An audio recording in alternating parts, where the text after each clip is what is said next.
Hello बच्चों, आज हम लोग छोटा सा एक टॉपिक लेके मैं स्टार्ट कर रहा हूं मैं, और ये हम लोग पढ़ेंगे। इट इज वेरी इंटरेस्टिंग और ये इलेक्ट्रोस्टैटिक चैप्टर का है। इंपॉर्टेंट इसलिए है बिकॉज इसका कंसेप्चुअल क्वेश्चन बनता है जेई मेंस, जेई एडवांस में, और नीट में भी सबसे ज्यादा क्वेश्चन इससे बनते हैं। तो मैं चाह रहा हूं कि आज के लेक्चर के बाद आपको डाइपोल से रिलेटेड कोई क्वेश्चन रह ना जाए, वो मेरी कोशिश होगी, और होप उम्मीद है कि आपको अच्छा लगेगा। चलो स्टार्ट करते हैं इसको। डाइपोल बेसिकली अरेंजमेंट है दो चार्जेस का जो इक्वल एंड ऑपोजिट हो और सेपरेटेड हो वेरी स्मॉल डिस्प्लेसमेंट। तो ये पूरा अरेंजमेंट, ये लेंथ अगर वेरी स्मॉल हो, L इज वेरी स्मॉल, तो ये पूरा जो अरेंजमेंट होता है बेटा, यही कहलाता है डाइपोल। डाइपोल, बाइपोल भी कह सकते हो, दो pole, equal and opposite. Net charge dipole का हमेशा जीरो होता है। तो एक चार्जेस का अरेंजमेंट है जहां नेट चार्ज हमेशा जीरो आता है। तो फ्यूचर में अगर आपको कोई एक स्ट्रक्चर दिख रहा है जिसपे नेट चार्ज जीरो है, उसको हम डाइपोल की तरह सोच सकते हैं। यहीं से आप अपनी थॉट डेवलप करिए। अब कुछ टर्म डिफाइन किए जाते हैं। एक टर्म डिफाइन किया जाता है डाइपोल मोमेंट। डाइपोल मोमेंट, अब ये टर्म क्या होता है मैं बताता हूं आपको। डाइपोल के बीच के सेपरेशन को अगर मैं 2L मान लूं तो बोलोगे 2L क्यों मान रहे हो सर, L क्यों नहीं मानते? तो 2L मानने से कुछ कैलकुलेशन आगे चल के थोड़े इजी हो जाते हैं, याद करना भी आसान रहेगा, और सबसे बड़ी बात हर जगह बुक्स में यही दिया होता है, तो वहां से भी आप कनेक्ट हो जाते हो जल्दी। कोई नया टर्मिनोलॉजी स्टार्ट करता हो तो कनेक्ट होने में थोड़ा देर लगता है, और 2L लेना थोड़ा इजी रहता है। आप लेंथ मान सकते हो, ए मान सकते हो, डिस्टेंस। तो dipole moment P is defined as Q into 2L। Length vector लिख दिया मैंने, तो ये कूलम और मीटर इसकी यूनिट होगी, और ये जो 2L है वो है length vector. Direction negative charge to positive charge. तो ये हो गया बेटा डाइपोल की बेसिक डेफिनेशन। अब हम लोग जो पढ़ेंगे, इस डाइपोल की वजह से इलेक्ट्रिक फील्ड कितना होगा, इस डाइपोल की वजह से इलेक्ट्रिक पोटेंशियल कितना होगा, इस डाइपोल की वजह से अगर इसको फील्ड में रख दिया जाए तो उसमें एनर्जी कितनी आएगी, पोटेंशियल एनर्जी क्या होगी, इसको हिला दिया जाए तो टाइम पीरियड ऑफ ऑसिलेशन क्या होगा। तो ये सारी इंफॉर्मेशन हम लोग पढ़ेंगे। अभी बेसिक डेफिनेशन आप लोग समझ गए होंगे।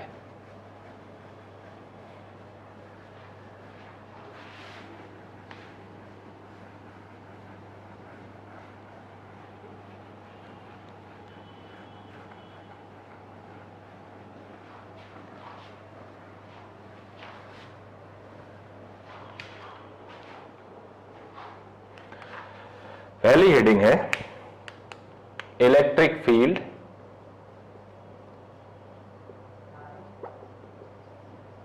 And electric potential due to a dipole. उसमें भी सबसे पहला point at axial line, at axial line. अब डाइपोल ये है मान लो, तो डाइपोल मोमेंट का डायरेक्शन क्या हो गया बेटा, नेगेटिव चार्ज से पॉजिटिव चार्ज। ऐसे डाइपोल मोमेंट अगर माइनस Q है, ये प्लस Q है, तो डाइपोल मोमेंट होगा negative to positive as discussed in previous case. Length vector negative से पॉजिटिव होता है। अब ये टोटल 2L लेंथ है, सेंटर से कोई R डिस्टेंस ले लेते हैं, यहां चाहिए मेरे को फील्ड। अब जरा सब लोग बहुत कॉन्सेंट्रेट होकर देखना, प्लस चार्ज हमेशा रिपल्सिव फील्ड देता है। मेरे पुराने लेक्चर्स आप लोगों ने देखे होंगे, इलेक्ट्रोस्टैट्स के पुराने लेक्चर आप देखिए, प्लस चार्ज हमेशा रिपल्सिव फील्ड देता है। रिपल्सिव यानी अपने से दूर, तो ई प्लस इधर, ई because of plus charge. Minus charge attractive field देता है, अट्रैक्टिव यानी अपनी तरफ, दिस।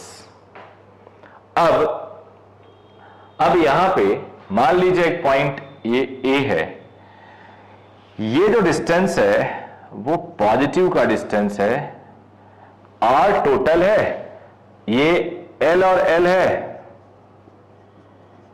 तो जरा खुद देखो, आर टोटल और पॉजिटिव डिस्टेंस में एल कम कर दिया तो ये आर माइनस एल हो गया पॉजिटिव डिस्टेंस। ये नेगेटिव चार्ज का डिस्टेंस है और ये होगा आर यहां तक और ये एल, आर प्लस एल। तो ये आपने डिस्टेंस देख लिया। एक बार फिर से बेटे, सेंटर से आर है, ये डिस्टेंस आर में से एल कम कर दो, ये डिस्टेंस पॉजिटिव चार्ज का है, मैंने आर प्लस लिखा थोड़ा समझने के लिए। ये डिस्टेंस आर नेगेटिव लिखा मैंने बिकॉज नेगेटिव चार्ज से उसका डिस्टेंस, इस आर से एल आगे है, तो आर प्लस कम है, आर माइनस ज्यादा है, यानी आर प्लस क्लोजर है और आर माइनस दूर है। तो फील्ड डिस्टेंस के इनवर्सली प्रोपोर्शनल होता है बिकॉज चार्ज तो इक्वल है दोनों मैग्नीट्यूड में। तो फील्ड हमेशा डिस्टेंस के इनवर्सली प्रोपोर्शनल के स्क्वायर के इनवर्सली प्रोपोर्शनल होता है। तो ये कम है यानी इसका फील्ड ज्यादा होगा, बट फिर भी मैं लिखूंगा E प्लस है, E because of positive charge, K Q upon R plus square, K Q upon R minus L का स्क्वायर। देखो ये कितना है और माइनस का देख लेते हैं, K Q upon R minus square, K Q upon R plus L square. तो अब बताओ कौन बड़ा है, E प्लस बड़ा है E माइनस से, E प्लस बड़ा है E माइनस से। तो नेट फील्ड यहां आ जाएगा E नेट। अब E नेट होगा E plus minus E minus. E plus है K Q upon R minus L का स्क्वायर, E माइनस है K Q upon R plus L का स्क्वायर। यहां पे आप के क्यू कॉमन ले लो और आर माइनस एल का स्क्वायर, आर प्लस एल का स्क्वायर, यहां पे आर प्लस एल का square minus R minus L का स्क्वायर। सिंपल कैलकुलेशन मैंने दिया, सिंपल कैलकुलेशन। अब सॉल्व करना है मेरे को, तो नीचे वाला तुम लोग देखो a minus B A plus B, दोनों का स्क्वायर है, तो a minus B A plus B क्या होता है, A square minus B square, K Q A square minus B square. Solve कर लेते हैं। यहां भी देखो बेटा a माइनस बी का स्क्वायर, तो एक बार a प्लस बी, एक बार a माइनस बी, तो ये आ जाता है, यहां तो L गया 2R और यहां पे R गया 2L, R square minus L square. तो Q इंटू 2L आप P लिख सकते हो। तो 2K P, I am sorry अभी वेक्टर नहीं लिखाता हूं मैं, P into R upon R square minus L square. ये हो गया। अगर मुझे वेक्टर लिखना हो तो मैं लिखूंगा 1 upon 4 pi epsilon naught 2 P vector R square minus L square whole square. ये हुआ। एक बार सब लोग देख लो फिर से, E plus minus E minus, because plus वाला बड़ा है, प्लस वाला बड़ा है, तो नेट प्लस की डायरेक्शन में होगा। नेट का डायरेक्शन जो होगा वो डाइपोल की डायरेक्शन में होगा। देखो दोनों सेम, डाइपोल भी लेफ्ट टू राइट, नेट भी लेफ्ट टू राइट। समझ में आ रहा है बेटा आप लोग के? अब ये हमने लिखा प्लस ये था माइनस ये था, के क्यू कॉमन ले लिया, एलसीएम लिया, R square minus L square whole square, ये आ गया वेक्टर पी का और ये सेम है। अब जनरली देखा गया है आर बड़ा होगा लेंथ से डाइपोल के, तो R square minus L square can be written as R square. तो ई नेट हो जाएगा 1/4πε0 2p, ऊपर r है, नीचे l r पावर 4 हो जाएगा। तो ई नेट 1/4πε0 2p/r³ या सिंपली 2kp/r³। ये है ई नेट। याद रखिएगा आप सब लोग, ई नेट आया 2kp वेक्टर अपॉन r³, तो ये इनवर्सली प्रोपोर्शनल टू r³ आया। ऐसा क्यों आया?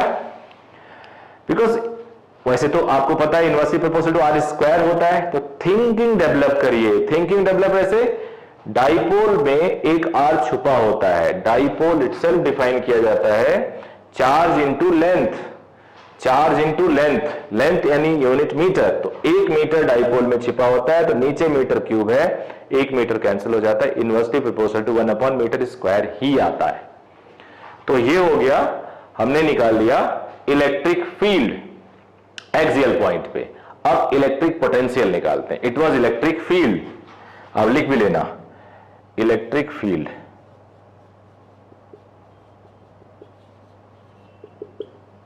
इट वाज इलेक्ट्रिक फील्ड, और सॉल्व करने पे ये आ गया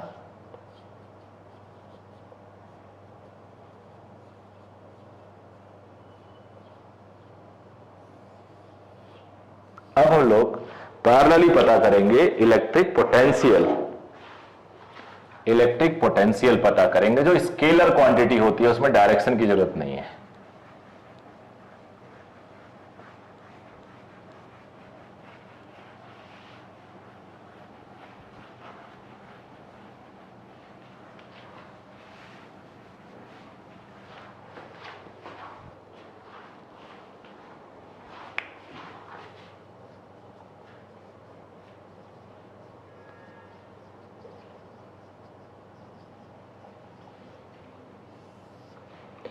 पोटेंशियल सीधे सीधे ऐड हो जाता है, प्लस की वजह से और माइनस की वजह से, साइन के साथ।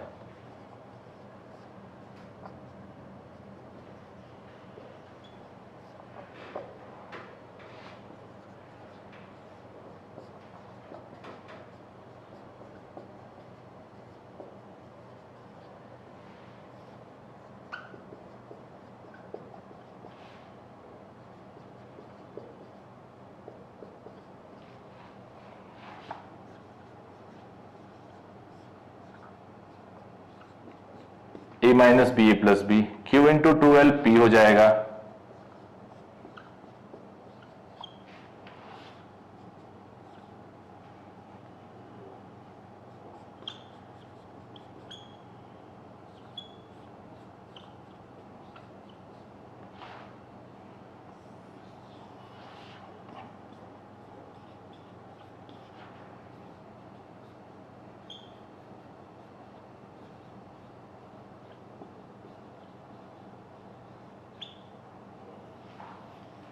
पोटेंशियल यहां inversely proportional to R square हो गया।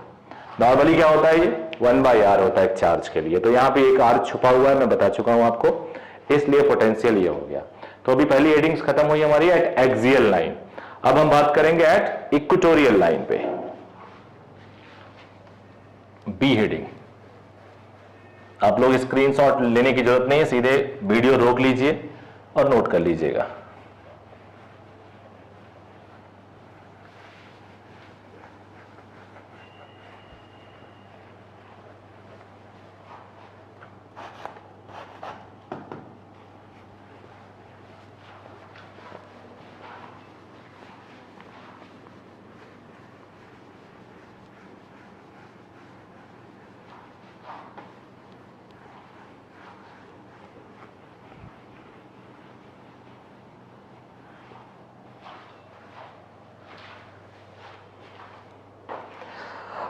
Eight equatorial line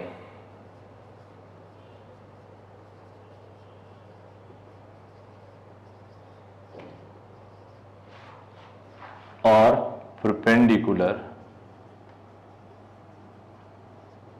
bisector, at perpendicular bisector. यहां पता करते हैं इलेक्ट्रिक फील्ड और इलेक्ट्रिक पोटेंशियल। सबसे पहले इलेक्ट्रिक फील्ड।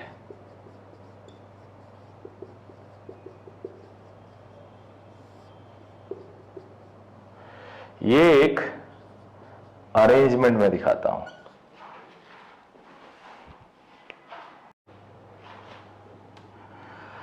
तो मान लेते हैं दो चार्जेस ऐसे हैं, प्लस क्यू,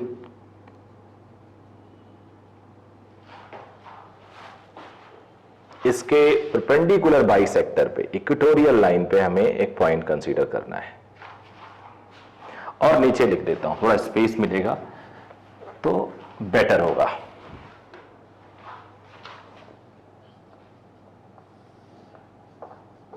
इतना बड़ा होता नहीं है, इतना बड़ा डाइपोल लेते नहीं है, तो प्रोपोर्शनेट डायग्राम नहीं है ये।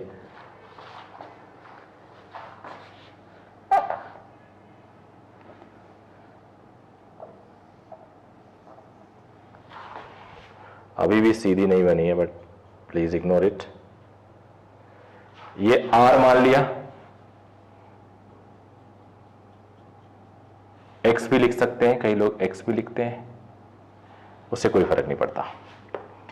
ये एल लेंथ है, ये एल लेंथ है। प्लस वाले का फील्ड रिपल्सिव होगा,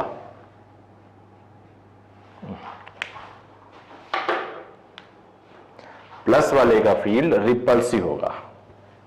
माइनस वाले का फील्ड क्या होगा बेटा? अट्रैक्टिव होगा। ये लाइन ऐसे कैरी कर देते हैं।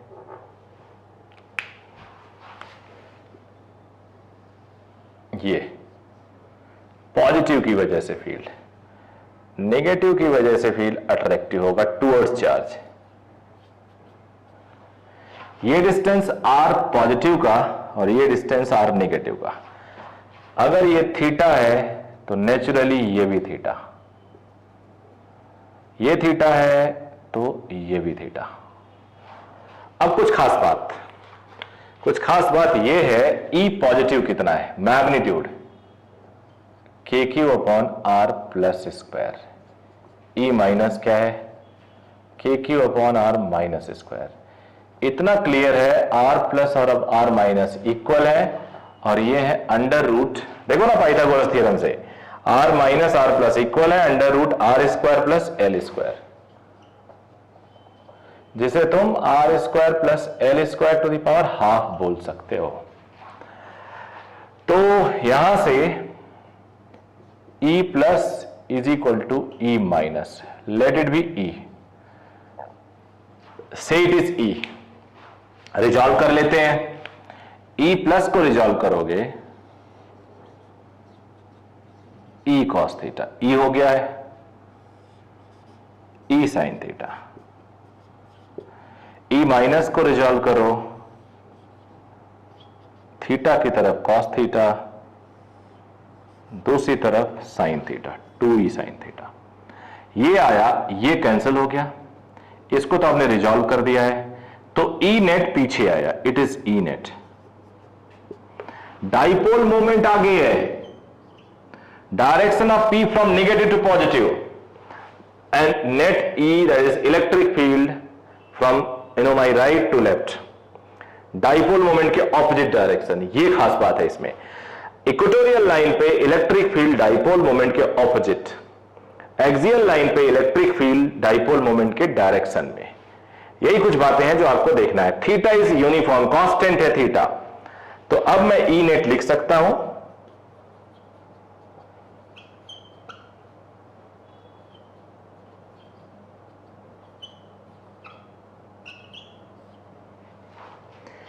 K Q upon R plus या आर माइनस कुछ भी लिख दूं, विच इज इसका स्क्वायर, साइन थीटा देखो क्या होगा, L upon R minus R plus. इसे R डैश लिख देता हूं थोड़ी देर के लिए, R1 लिख देता हूं।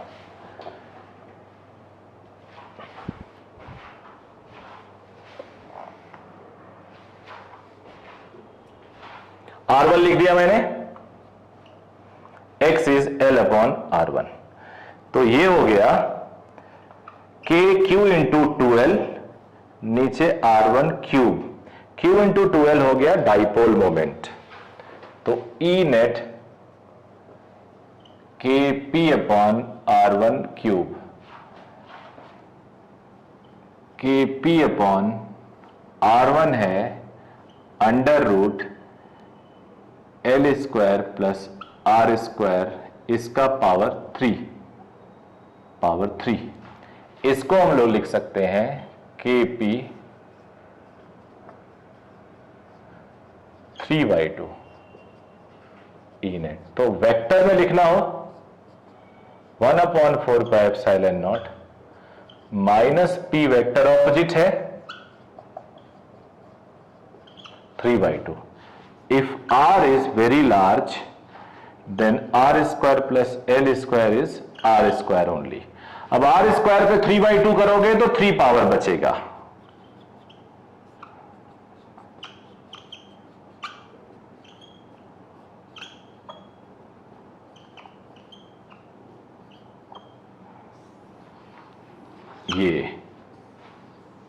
ये कोई भी यूज करो।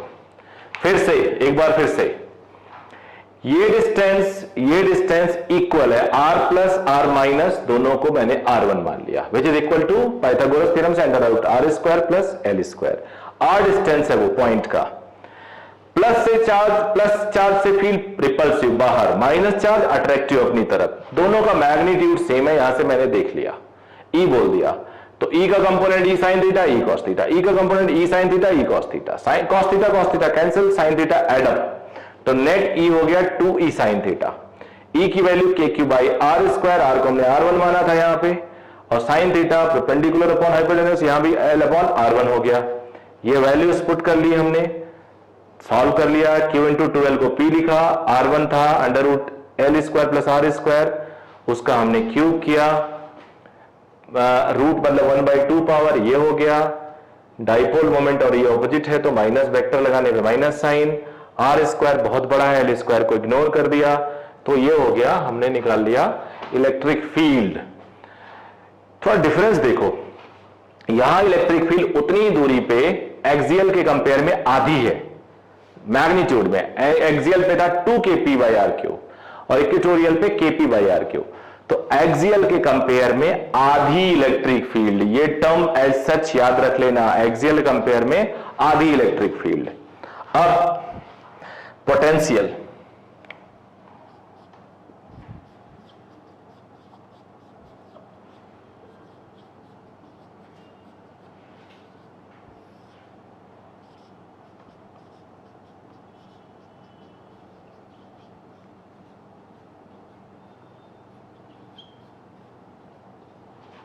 पोटेंशियल जीरो आ गया, रीजन क्या है R plus is equal to R minus, तो पोटेंशियल इक्वेटोरियल लाइन पे zero.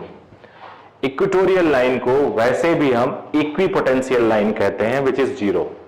Equatorial line is assume to be equi potential line, potential हर जगह इक्वल है, क्या है उसकी वैल्यू जीरो। तो equatorial line perpendicular bisector of a dipole is always having zero potential, and if you move a charge from one place to other place at equipotential surface, work done must be zero। तो इसको भी एक तरह से आप याद रखेंगे, मैं यहां हटा के लिख देता हूं, मैं नहीं चाहता कि जब हमने इसको सेपरेट हेडिंग में पढ़ा है तो कुछ भी छूटे आपसे।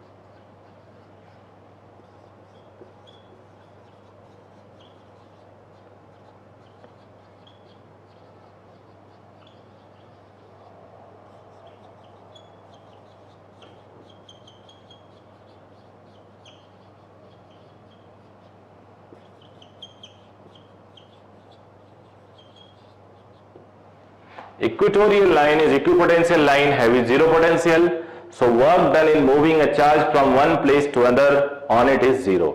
ये as it is क्वेश्चन कई बार आया हुआ है, तो आपके लिए मैंने ये बता दिया।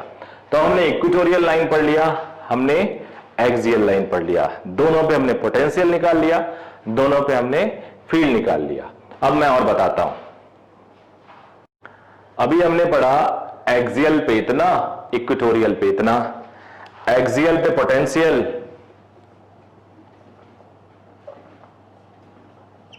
और इक्वेटोरियल पे पोटेंशियल जीरो।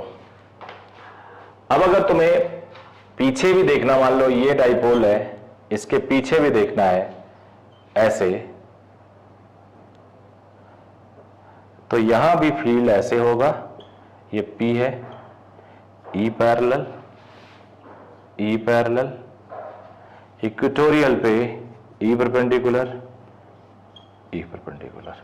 तो सब चीज जानना चाहिए। कई बार बच्चे ये रट के आ जाते हैं, क्योंकि क्लास में ऐसे ही पढ़ाया जाता है, नीचे या पीछे पूछ दिया जाता है तो वहां पे गलती करके आ जाते हैं। 1% भी गलती के चांसेस नहीं होने चाहिए। अब एक क्वेश्चन बनता है, अगर परपेंडिकुलर बाइसेक्टर पे इतना है, एक्सियल पे इतना है, तो what about any other point which is not axial, not equatorial? What about any other point which is neither axial nor equatorial? तो हम लोग पता करेंगे electric field and potential at any point other than axial and equatorial. देखते हैं, हटा रहा हूं इसको बेटा मैं।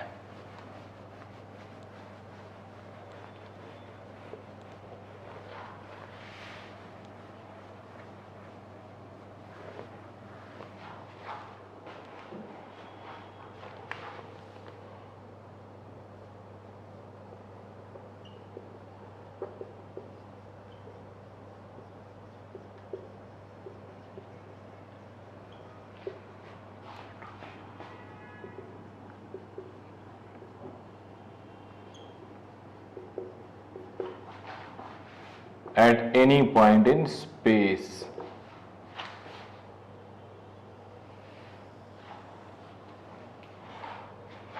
देखना ध्यान से बेटे,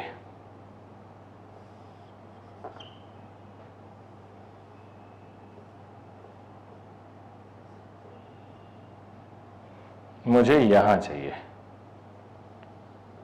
यहां चाहिए। स्मॉल डाइपोल हमने लिया, थीटा डिग्री बना रहा है डाइपोल के साथ, P ये आर डिस्टेंस पे थीटा बना रहा है। तो अब जब भी कोई नई चीज आती है, ये हर एग्जामिनेशन में वैलिड होता है बेटा, जब भी कोई नई चीज आती है तो always think about known terms, always think about all subjects, all headings you covered in your classroom. तो हमने एक्सियल पढ़ा, इक्वेटोरियल पढ़ा है, कोशिश करते हैं उससे रिलेट करें इसको। देखो कैसे, इस P को अगर हम रिजॉल्व करें in the direction of line, then this P will become P cos theta, ये बनेगा P cos theta. It is parallel to the line, it is parallel to the line and one resolve होगा perpendicular to the line theta की तरफ, और दूसरी तरफ it is perpendicular to the line and it is P sin theta। अब black वाला colour खत्म हो चुका, रिजॉल्व कर लिया उसको हमने, तोड़ दिया। We got two term, one is along the line, one is perpendicular to the line, and for along the line, you know, electric field is always parallel. Perpendicular to the line, electric field is always anti-parallel, opposite। अब आपको पता है इन दोनों का resultant निकालना कोई बड़ी बात नहीं है। दो वेक्टर का रिजल्टेंट दोनों के बीच में कहीं होता है, ये हो सकता है ये, और ये अल्फा मान लेते हैं। दो वेक्टर का रिजल्टेंट कहां होता है? उनके बीच में, उसे हम ई नेट कहते हैं। तो अब तो यार बिल्कुल इजी हो गया। सबसे पहले फील्ड ही पता करते हैं, फिर पोटेंशियल भी पता कर लेंगे। इलेक्ट्रिक फील्ड ई पैरेलल क्या है? 2kp parallel upon R cube. P parallel is responsible, E perpendicular क्या है? आई एम सॉरी, परपेंडिकुलर में 2 नहीं होता। पी पैरेलल क्या है बेटा? P cos theta. P perpendicular क्या है बेटा? P sine theta.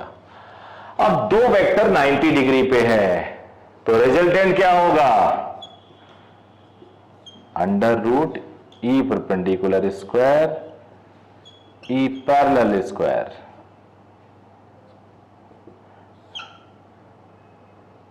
यहां लिख देता हूं, परपेंडिकुलर स्क्वायर है कि P perpendicular upon R cube का स्क्वायर,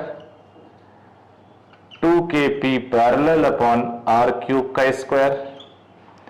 जो कांस्टेंट है दोनों में से बाहर निकालोगे इस छोटे बॉक्स से तो स्क्वायर हो जाएगा, एक क्यूब है 6 हो जाएगा, रूट से बाहर भी निकाल सकते हो आप, तो k अपॉन आर क्यूब निकलेगा।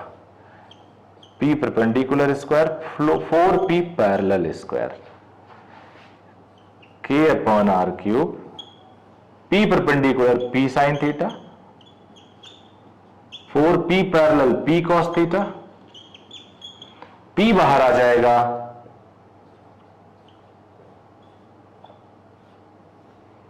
Sign square theta plus 4 cos square theta. आप लोग जानते हो sine square theta plus cos square theta क्या होता है? 1। तो 4 कॉस स्क्वायर थीटा को आप cos square theta plus 3 cos square theta भी लिख सकते हो, और 1 कॉस स्क्वायर थीटा को आप 1 बोल दो साइन की स्क्वायर के साथ मिला के,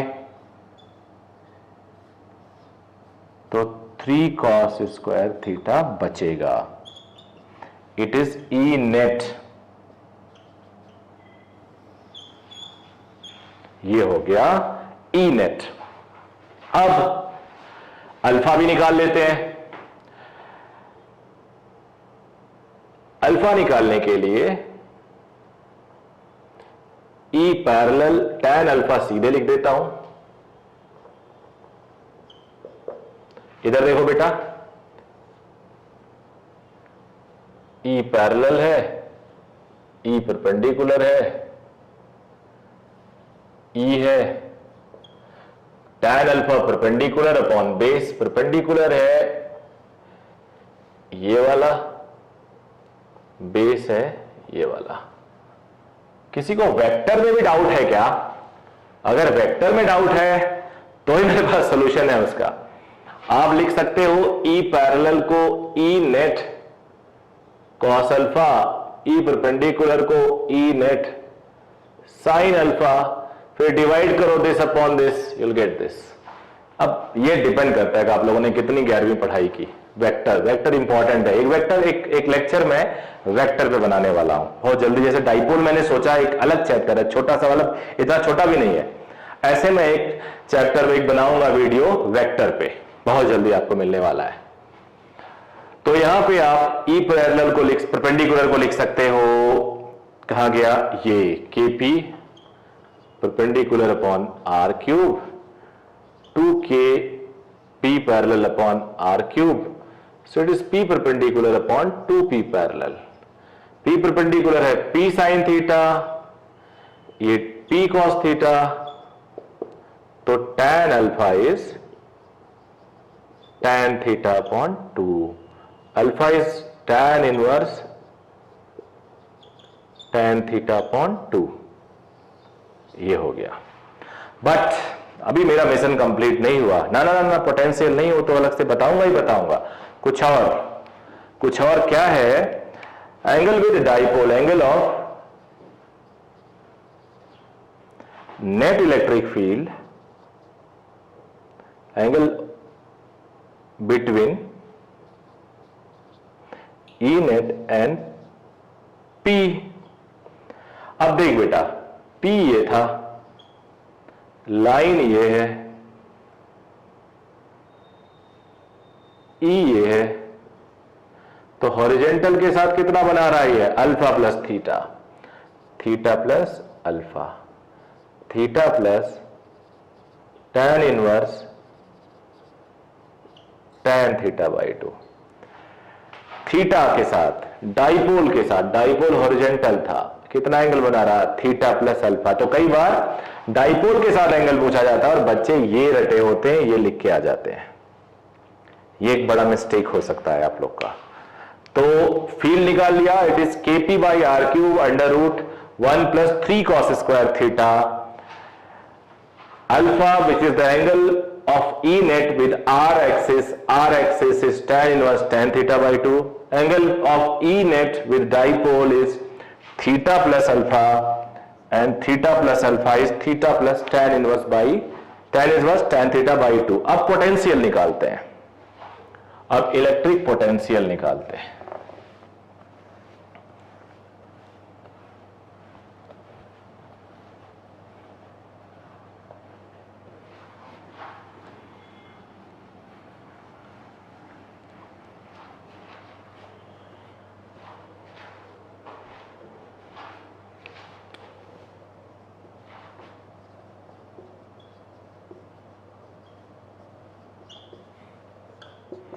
V because of perpendicular bisector, P perpendicular, V because of P parallel। तो परपेंडिकुलर की वजह से आपको पता है कोई फील्ड आता नहीं है, इसकी वजह से जीरो फील्ड, इसकी वजह से KP parallel upon R square. P parallel is P cos theta, V आ गया, ये हो गया V। तो आपने तीनों केस देख लिए, electric field and potential at axial line, electric field and potential at equatorial line. अब दोनों लाइन से की वजह से जो फील्ड आया उसका हमने यूज किया। तीसरा case at any point in space. तो तीनों इंपॉर्टेंट है, तीनों आप उम्मीद है रट गए होंगे, आपके दिमाग में हो गया हो, बैठ गया होगा, गलती नहीं करोगे शायद। अब इसके कुछ क्वेश्चंस, फिर इसका हम ऑब्जर्वेशन लेंगे किसी इलेक्ट्रिक फील्ड में कि वो कैसे बिहेव करता है।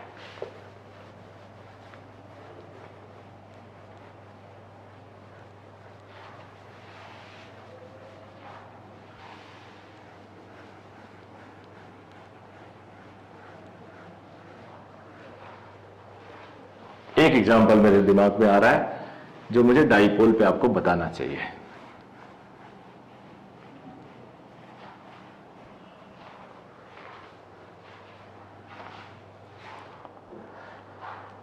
एक एग्जांपल है बच्चे, इक्विलैटरल ट्रायंगल के वर्टिसेस पे Q charge minus Q charge minus 2Q charge ऐसे रखा हुआ है, ए साइड है। What is it's net dipole moment. तो अब कई बार बच्चों को लगता है यार इसमें डाइपोल मोमेंट कहां से आ गया, बट मैंने तुम्हें बताया था पहले देखो नेट चार्ज 0 आ रहा है, तो आप डाइपोल के बारे में सोच सकते हो। उसके लिए आपको क्या करना होगा,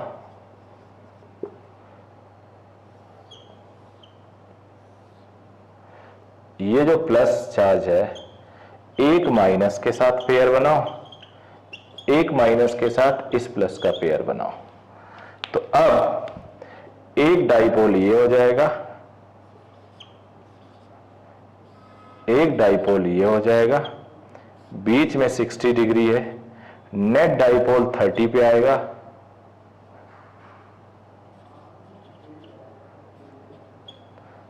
और P की वैल्यू होगी, क्या होगी, Q इंटू A। नेट निकालने के लिए रिजॉल्व कर लो, 30 डिग्री एंगल है नेट वाली लाइन पे, तो P cos 30, एक P sin 30, इसका भी P cos 30, P sin 30, P sin 30, P sin 30 cancel हो जाएगा, 2P cos 30, cos 30 होता है √3/2, सो इट इज √3P या √3Q इंटू A।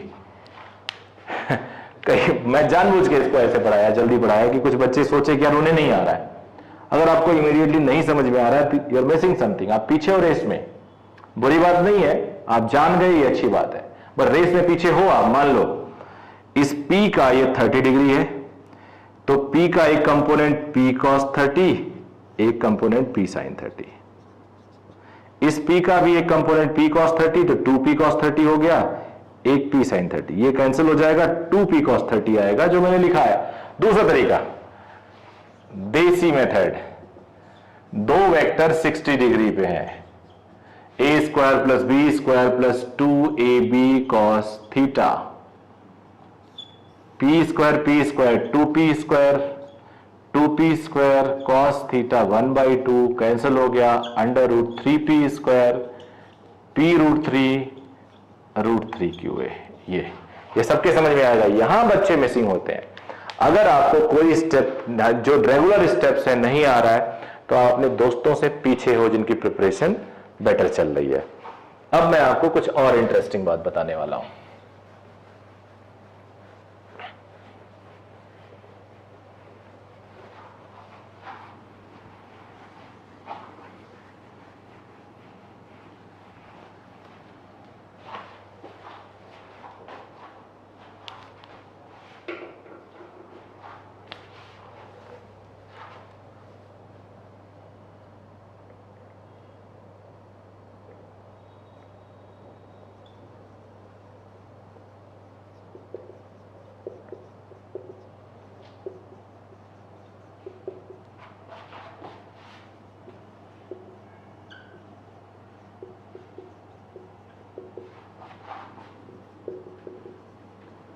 जैसे मैंने लिखा, when a dipole is placed in a uniform electric field, बच्चों के माइंड में क्वेश्चन आना चाहिए, what about if non uniform variable field.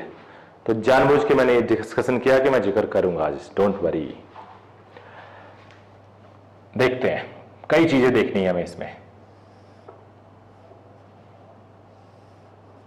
ये इलेक्ट्रिक फील्ड है,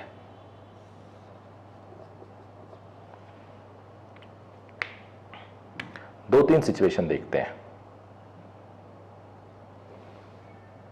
कोशिश करेंगे और सिचुएशन देखें।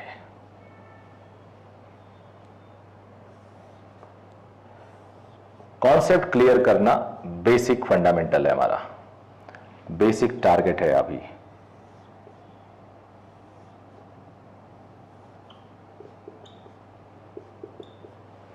एक डाइपोल को हम सिंपल ऐसे रखते हैं, प्लस इधर माइनस इधर। प्लस पे जो फोर्स लगेगा वो E की डायरेक्शन में होगा, QE, you know it. Plus पे जो फोर्स लगेगा वो E की डायरेक्शन में होगा, QE। माइनस पे जो फोर्स लगेगा ऑपोजिट डायरेक्शन होगा, QE। बट नेट फोर्स 0 है। डाइपोल मोमेंट और E पैरेलल है, ठीक है बेटा। यहां आते हैं,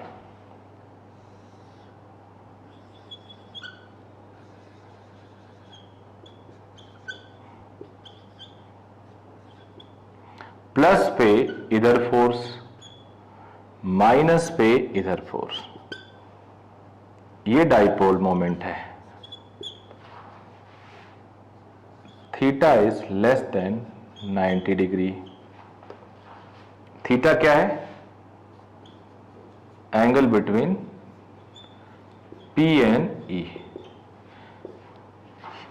अब किसी ने इसको ऐसे घुमा दिया,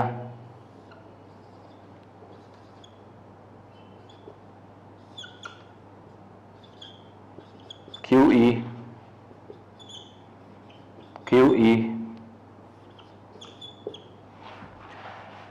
यहां भी नेट फोर्स 0 है, यहां पे नेट फोर्स 0 है, theta less than equal to 90 है। अब जरा तीनों में देखते हैं खास बात क्या है। ये तुम्हें इमेजिन खुद करना पड़ेगा। डाइपोल ऐसे रखा है, मैंने इसको ऐसे कर दिया। मैंने कैसा किया? एंटी क्लॉकवाइज घुमाया। मेरा हाथ ही मान लो डाइपोल है, मैंने इसे एंटी क्लॉकवाइज घुमाया। मेरा टॉप पॉइंट जो है इसका उस पे राइट को फोर्स लग रहा है इधर, और बॉटम पॉइंट पे पीछे लग रहा है। ये दोनों एक कपल फॉर्मेशन कर रहे हैं। कपल फॉर्मेशन वाला टॉर्क बना रहा है, और टॉर्क मैंने इसे एंटी क्लॉकवाइज घुमाया, अब ये आगे खींचेगा, ये पीछे जाएगा, तो ये सीधे ही तो आएगा। टॉर्क क्लॉकवाइज है, तो जो टॉर्क है यहां पे तो वो 0 था, तो पहले केस में बेटा कोई टॉर्क नहीं है, देख लिया आपने। टॉर्क के लिए फोर्स इंटू परपेंडिकुलर डिस्टेंस चाहिए। दूसरे में टॉर्क है, जैसा मैंने अभी एक्सप्लेन किया आपको, एक परपेंडिकुलर डिस्टेंस भी है दोनों के बीच में, तो ये मैंने इसे एंटी क्लॉकवाइज घुमाया, टॉर्क मुझे क्लॉकवाइज घुमा रहा है, तो इसे हम रीस्टोरिंग टॉर्क कहते हैं। अगर तुमने पढ़ा हो हमारा सिंपल हार्मोनिक मोशन लेक्चर, तो वहां पे रीस्टोरिंग टॉर्क की ज्यादा जो डिस्कशन हुई है। मतलब उसे ऐसे कहते हैं कि अगर आपने डिस्टर्ब किया एक्स में तो फोर्स माइनस एक्स में लगेगा, तो उसे रीस्टोरिंग फोर्स, माइनस एक्स में डिस्प्लेस किया तो पॉजिटिव एक्स में लगेगा, उसे रीस्टोरिंग फोर्स कहते हैं। वैसे ही टॉर्क अगर आपने एंटी क्लॉकवाइज में घुमाया और टॉर्क क्लॉकवाइज लग रहा है तो रीस्टोरिंग टॉर्क कहलाता है। आपने क्लॉकवाइज घुमाया और एंटी क्लॉकवाइज में लग रहा है, उसे रीस्टोरिंग टॉर्क कहते हैं। So there is a torque which is not zero। यहां भी there is a torque, यहां अपने हॉरिजॉन्टल था, एंटी क्लॉकवाइज घुमाया, टॉर्क एंटी क्लॉकवाइज लग रहा है, तो यहां भी टॉर्क है। अब थोड़ी और बातें कर लेते हैं।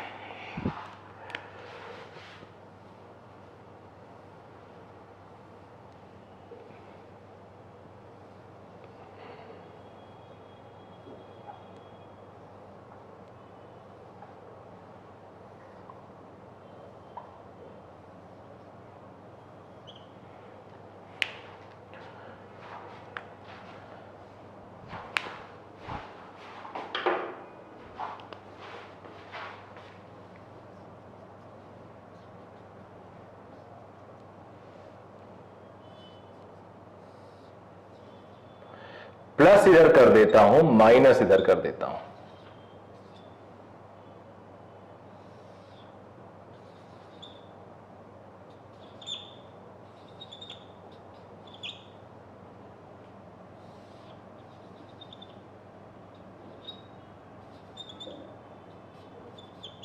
ऐसा कर देता हूं। अब आपको पता है माइनस चार्ज में ऑपोजिट फोर्स लगता है, प्लस में तो सीधा फोर्स लगता है ई की तरफ, माइनस में ऑपोजिट फोर्स लगता है, प्लस में सीधा फोर्स लगता है, प्लस में सीधा लगता है,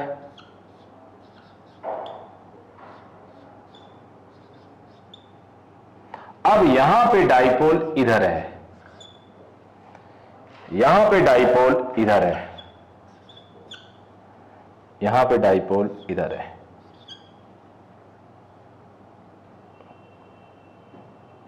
ये डायरेक्शन है।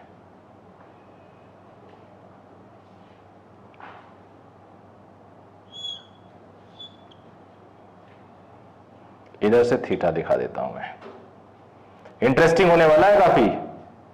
और ये मैं अगर अलग वीडियो नहीं बनाता तो इतना डिटेल मैं भी शायद ना देता।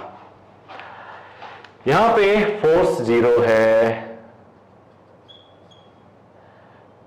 P is parallel to minus of E, यानी थीटा 180 डिग्री है, यहां थीटा 0 डिग्री था, यहां फोर्स 0 अभी भी है, टॉर्क 0 नहीं है, theta is greater than 90 degree है। देखो कैसे बेटा, E ये था और P ये है, ये थीटा एंटी क्लॉकवाइज लेते हैं, 180 से भी ज्यादा है, मैं 90 दिखा रहा हूं जानबूझ के। यहां पे E और P देखो, ये है, ये एंगल, ये 90 से ज्यादा है, फोर्स यहां भी 0 है, टॉर्क यहां भी 0 है, और थीटा ग्रेटर देन 90 है। तो ऐसे केसेस में अगर आप जरा कंपेयर करो तो यहां पे आपने एंटी क्लॉकवाइज घुमाया तो टॉर्क क्लॉकवाइज लग के संभाल लिया, रीस्टोर कर गया, ये भी घुमाया रीस्टोर कर लिया, तो रीस्टोरिंग सिचुएशन यहां है। और इसमें ध्यान से देखो, इसमें मेरा हाथ है, ये मैंने इसको एंटी क्लॉकवाइज घुमाया और कोई ये पकड़ के इसको पीछे और इसको आगे ऐसे खींच ले, यानी मैंने थोड़ा डिस्टर्ब किया और फील्ड ने ज्यादा डिस्टर्ब कर दिया, तो ये रीस्टोरिंग टॉर्क है, ये रीस्टोरिंग टॉर्क नहीं है, बल्कि इनफैक्ट ये तो डिस्ट्रॉय कर दे रहा है। वापस लाने की बजाय, इक्विलिब्रियम में ले जाने की बजाय इक्विलिब्रियम डिस्टर्ब कर दे रहा है। अनस्टेबल इक्विलिब्रियम है। It was stable equilibrium, here it is unstable equilibrium. यहां पे जो सिचुएशन था पूरा का पूरा, ये स्टेबल इक्विलिब्रियम को रिप्रेजेंट करता है, और ये पूरा का पूरा किसको रिप्रेजेंट करता है? अनस्टेबल इक्विलिब्रियम को रिप्रेजेंट करता है।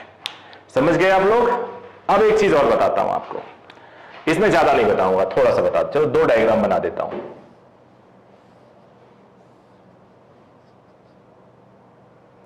E is a function of x.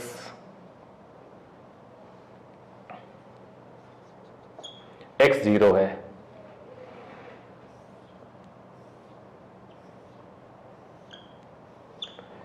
E is a function of x. अब समझ पा रहे हो कुछ बच्चे? इसका मतलब हो गया variable electric field, variable electric field है। वेरिएबल इलेक्ट्रिक फील्ड का मतलब हो गया बेटा, इलेक्ट्रिक फील्ड कांस्टेंट नहीं है। x0 पे हो सकता है 0 हो, x1 पे हो सकता है 2 न्यूटन पर कूलम हो, यहां 4 न्यूटन पर कूलम हो, यहां 5 न्यूटन पर कूलम हो।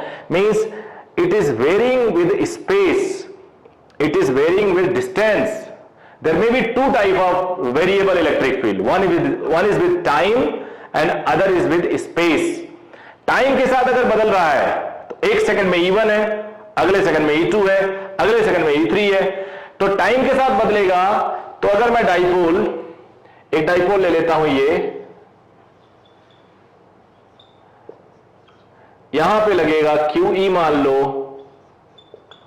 यहां पे लगेगा माइनस QE मान लो, तो यहां पे QE2 है या QE1 है, बिकॉज दोनों अलग अलग डिस्टेंस पे, x अलग अलग है। लेकिन अगर टाइम के साथ वेरिएबल होगा तो E1 अगर यहां होगा तो E1 यहां होगा, E2 यहां होगा, E2 यहां होगा, टाइम के साथ, ये स्पेस के साथ है। तो यहां force is not equal to 0। Variable electric field, मैंने बोला था यूनिफॉर्म वो था, चर्चा काफी है बस यहां पे। ये प्लस Q, ये minus Q, QE minus QE, E1 E2। यहां फोर्स भी 0 नहीं, टॉर्क भी 0 नहीं, ये वेरिएबल इलेक्ट्रिक फील्ड का खेल है। अगर टाइम के साथ वेरी करता तो फोर्स 0 होता बेटा, समझ लेना। फोर्स 0 कैसे होता? एक सेकंड में इस पे भी E1 मिलता, इस पे भी मिलता, अगले सेकंड में इस पे E2 तो इस पे भी E2। तो ये वेरिएबल फील्ड का हो गया, it was for uniform field. अब इसमें हम लोग पता करेंगे potential energy, torque, time period for small oscillations, ये सारी चीजें हम लोग पता करते हैं। Torque, potential energy and time period of small oscillation एक डाइपोल को जिसे हम यूनिफॉर्म फील्ड में रखते हैं। तो देखो यूनिफॉर्म फील्ड में रखूंगा मैं।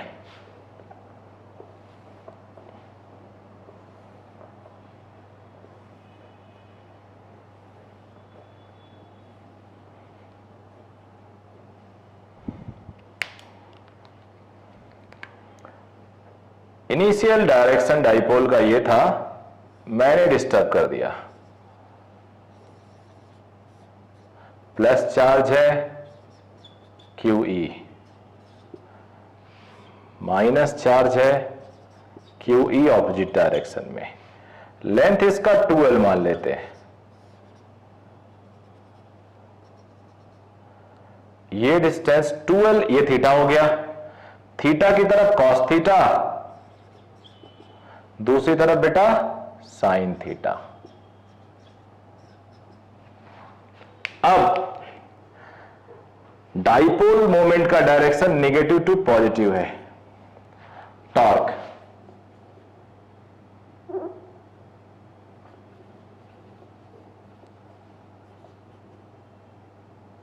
One of the force into perpendicular distance. Force is QE, it is 2L sin theta, perpendicular distance between them तो Q into 2L E sine theta, it is PE sine theta, torque हो गया। Vector में लिखना चाहो तो P cross E। Okay बेटा, ये torque आ गया। अब पोटेंशियल एनर्जी,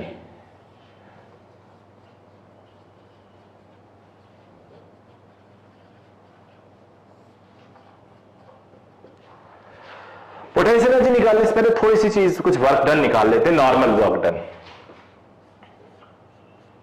वर्क डन होता है rotational work done tau D theta.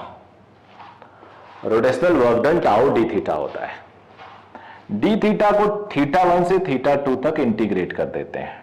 Tau is PE sine theta. ये हो गया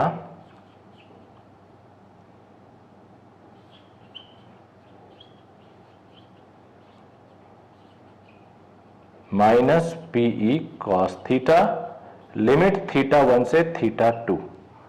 तो minus PE cos theta 2 minus cos theta 1। ये तो हो गया work done in rotating a dipole from one point to other point, theta 1 to theta 2। अब इसके बाद हम लोग कुछ और देखते हैं। If theta 1 is 90 degree, theta 2 is any theta, then this work done become potential energy. Potential energy is defined as work done in rotating a dipole from 90 degree to any other point. 90 degree reference है, आपको पता है reference लेना होता है, हम लोगों ने इससे पिछली क्लासेस में काफी बार पढ़ा है।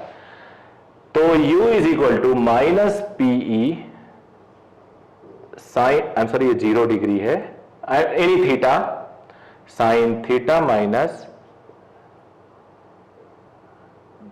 कॉस 90 डिग्री, कॉस है ये, I am sorry, cos theta minus cos 90। Cos 90 क्या होता है? 0 PE कॉस थीटा। और अगर वेक्टर के टर्म में लिखो तो ये होता है। तो पोटेंशियल एनर्जी हो गई माइनस P डॉट E। समझ में आया आपके? पोटेंशियल एनर्जी हो गई माइनस P डॉट E। अब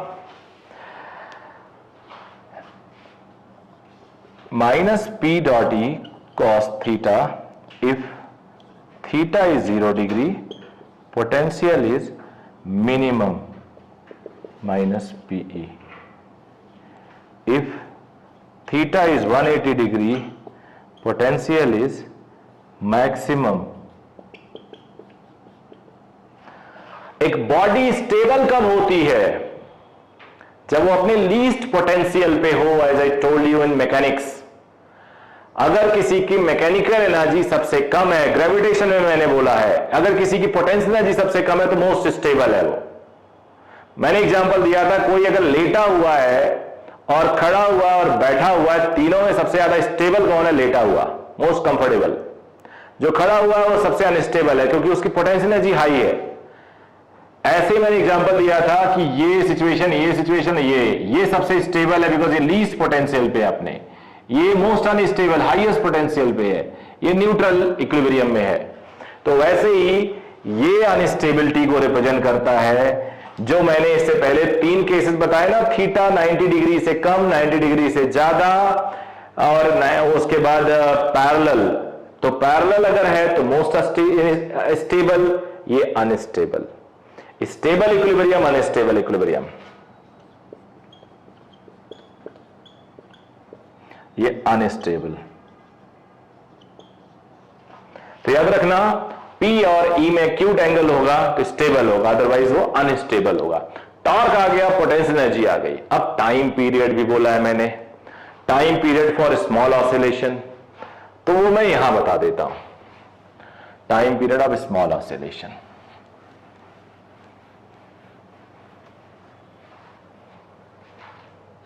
टॉर्क मैं यूज करूंगा तो इसका फॉर्मूला लिख लेता हूं। टाइम पीरियड निकालने के लिए you must aware with the concepts of simple harmonic motion.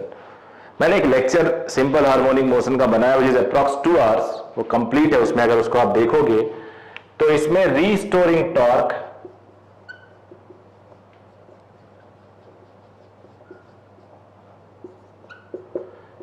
Minus P E sine theta है।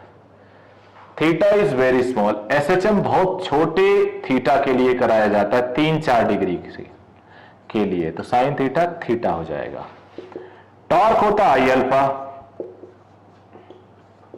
अल्फा को d2 theta by dt square कहते हैं। इसको लिख सकते हैं d2 theta by dt square plus PE upon I moment of inertia. Compare it with standard equation of SHM which is this, तो omega आ गया under root PE upon I and time period is 2 pi by omega, so time period for this dipole is 2 pi under root I by PE। ये time period हो गया। Time period 2 pi under root I upon PE. तो restoring torque निकालने के बाद हमने time period निकाल लिया। Torque P cross E, potential जी P dot E, time period 2 pi under root I upon PE, मतलब पी का साथ बना हुआ है तीनों में। तो और कुछ करते हैं अभी तो।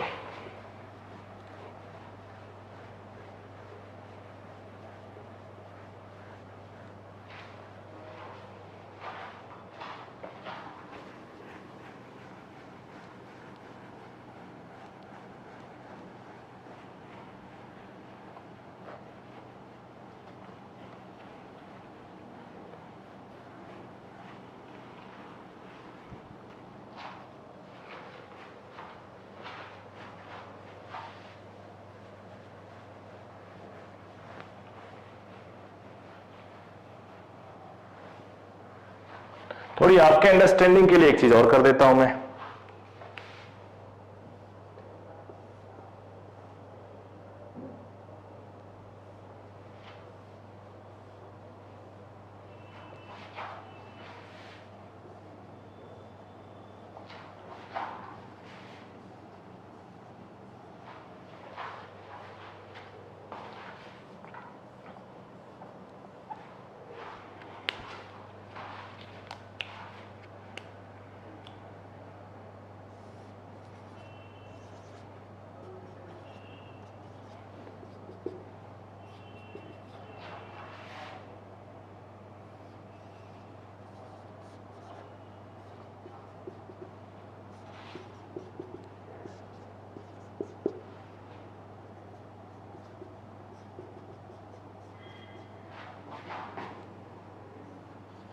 वापस आ गया यहां,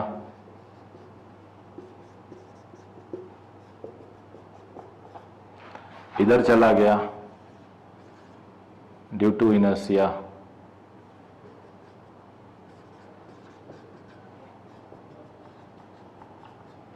फिर वापस आ गया,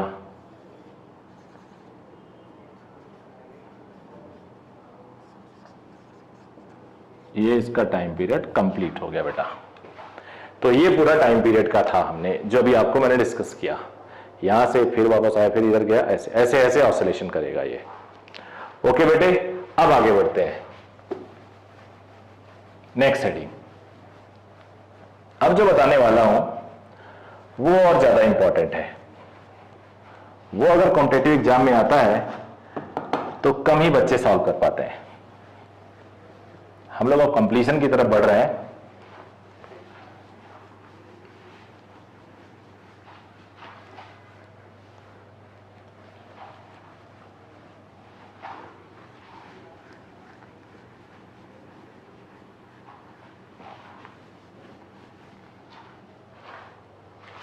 और ये हेडिंग बहुत ही अच्छे से पढ़ना आप लोग। मैंने कोशिश की है कि आपके समझ में आए, इंटरेस्टिंग भी बनाने की कोशिश की है मैंने।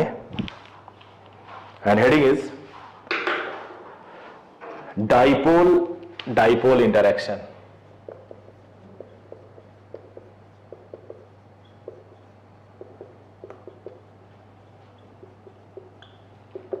एक डाइपोल का दूसरे डाइपोल के साथ क्या इंटरैक्शन होता है। पहला केस, एक डाइपोल ऐसे रखा हुआ है P1, दूसरा डाइपोल ऐसे रखा हुआ है P2 और दोनों के बीच में R सेपरेशन है। दोनों एक्सियल लाइन पे हैं, पैरेलल हैं। पैरेलल है और एक ही लाइन पे है, मतलब दोनों का P एक ही लाइन पे है। My question is, will they attract और रिपेल? अट्रैक्ट करेंगे या रिपेल करेंगे? सोचिए जरा, दिमाग लगाइए।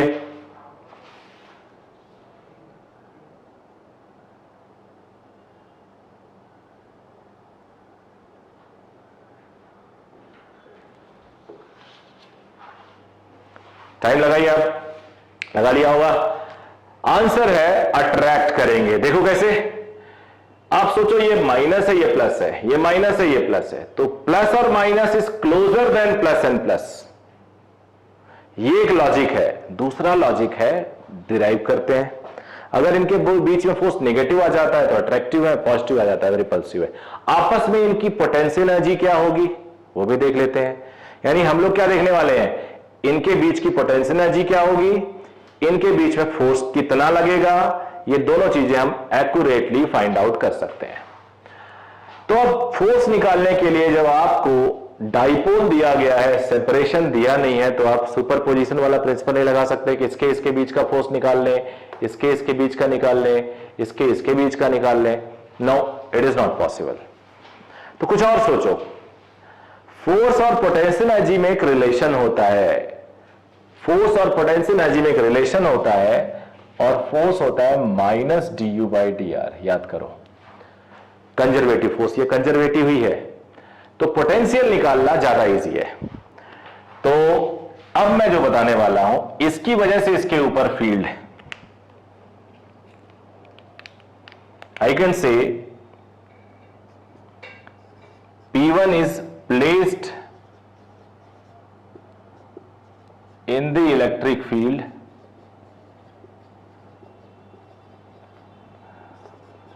due to P2 and P2 is placed in the electric field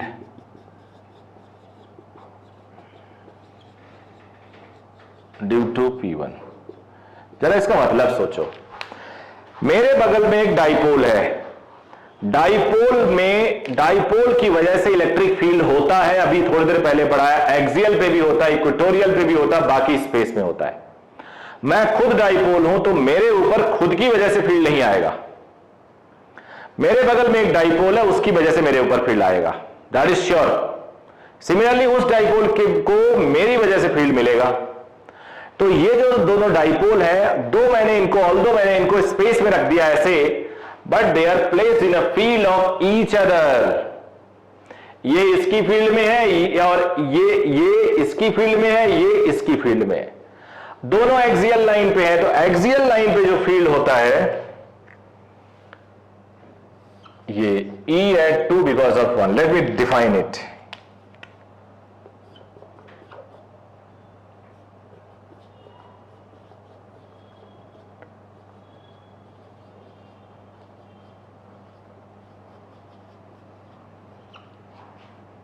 और ये होगा ड्यू टू 1 है, तो एक्सियल लाइन पे P1/RQ है कि नहीं है बताओ। और एक्सियल लाइन में फील्ड और डाइपोल का सेम डायरेक्शन होता है। अब dipole is very small, so now dipole P2 is placed in uniform field of E21। Dipole इतना छोटा है, डायग्राम में तो मैंने बड़ा दिखाया कि आप मान सकते हो उसके यहां से यहां तक यूनिफॉर्म फील्ड लगेगा। सो potential energy of P2 is minus P2.E21, 2 due to 1 of P2 due to P1। देख लिया बेटा? तो पोटेंशियल एनर्जी हम निकालने वाले हैं, दोनों के बीच में सेम डायरेक्शन, cos 0 1 होता है, E2 है, E2 1 है, 2 के P1 upon R cube. So potential energy is, बड़ी बात, सॉल्व करोगे तो ये U12 भी यही आएगा। Potential energy very important formula, normal book में नहीं मिलेगा आपको, क्लास में टीचर ही पढ़ाते हैं अक्सर। उसके बाद force between them,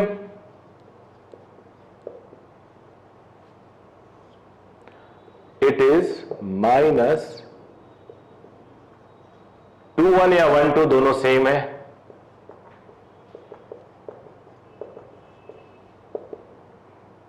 minus minus plus,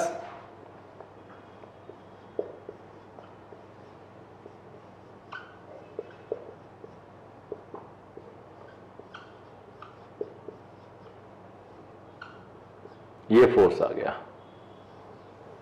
negative है मतलब attractive force, attractive force,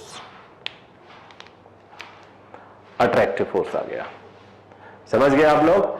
negative आया 6k P1 P2 upon R to the power 4, potential R to the power Q आया, यानी पोटेंशियल आया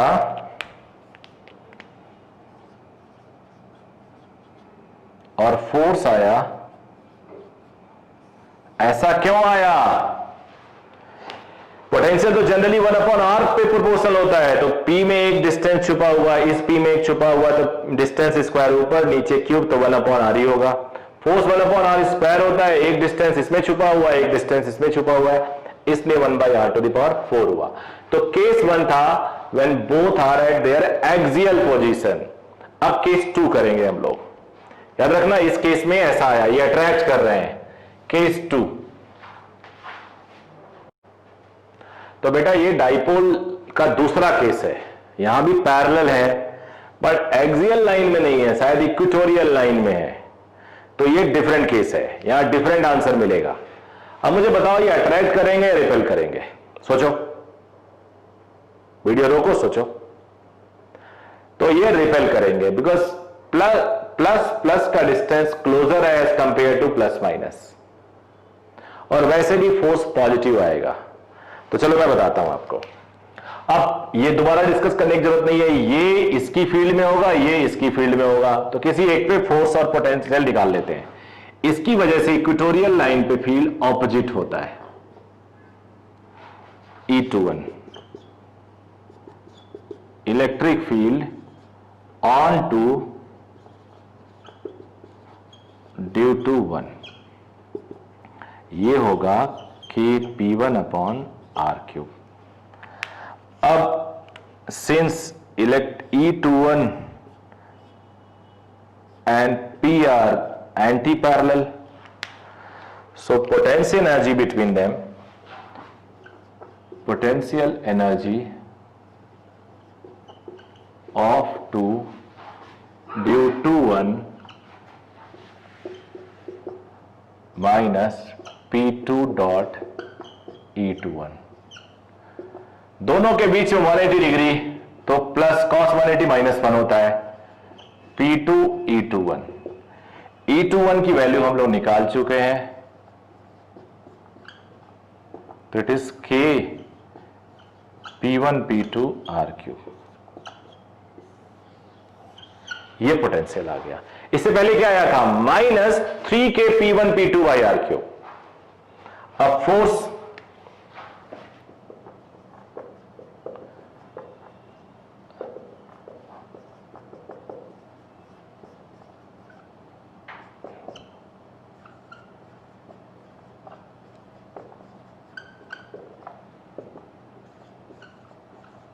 यहां फोर्स भी कम आया, वो 6 था, ये 3 है,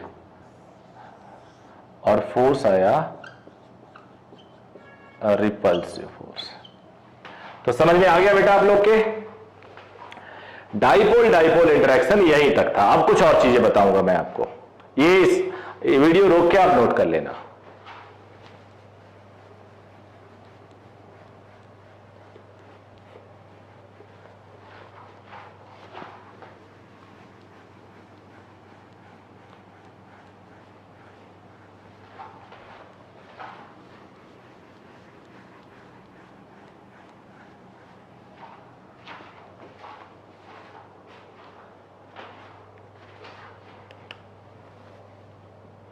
एक सिंगल चार्ज अगर है तो उसका यहां पे जो फील्ड होगा वो inversely proportional to R square होगा।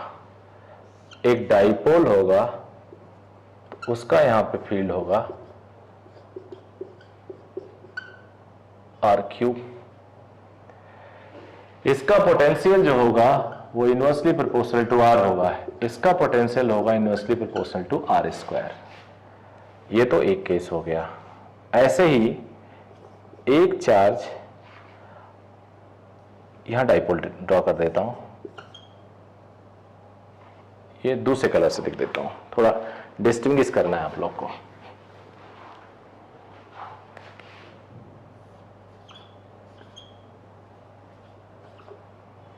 तो इस पे जो फोर्स होगा वो होगा Q इंटू ई, और E होगा 2kp upon R cube. So force inversely proportional to R cube, force inversely proportional to R cube हो जाएगा। थोड़ा सा इसको और लिख देता हूं।